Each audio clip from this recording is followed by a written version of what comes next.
An hour behind Peter Sagan, Evaldas Siskevicius was the undoubted unsung hero of Paris-Roubaix. The name of Evaldas Siskevicius appears among 61 others in the list of DNFs from the 2018 edition of Paris-Roubaix, but the official results don't come close to telling the full story of Siskevicius's race and his epic battle to make it to the Roubaix velodrome.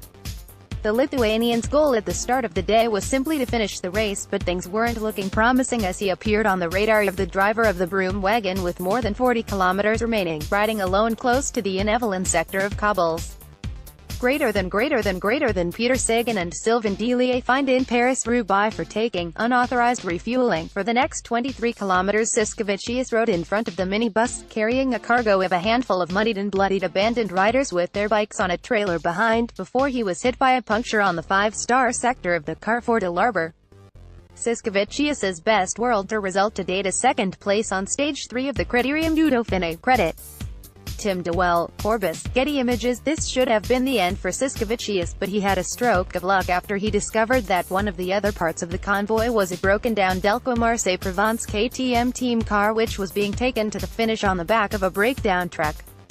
At 18 kilometers from the finish, I was scared when I punctured on Carrefour de l'Arbre, Siskevicius told Sporza.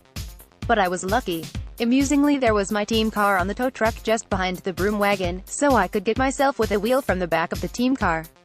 Watch Paris-Roubaix 2018 highlights. After getting his spare wheel, Siskevicius was left completely alone as the driver of the broom wagon was told to leave the final man on the road and drive straight to the finish at the velodrome in Roubaix.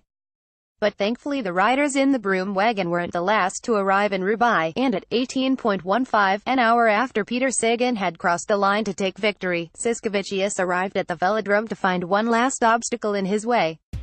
Greater than pride drove Sky's Job Dibben to finish the 2017 Paris-Roubaix despite missing time cut. I never give up either on the bike or on other things in life, and I didn't want to give up out of respect for the race. Paris-Roubaix is a monument that you must honor, Siskevicius continued. But when I came to the velodrome, the organizers had already closed the gates. But thankfully the marshal was sympathetic and let me in. That way I could still ride my lap and a half on the track.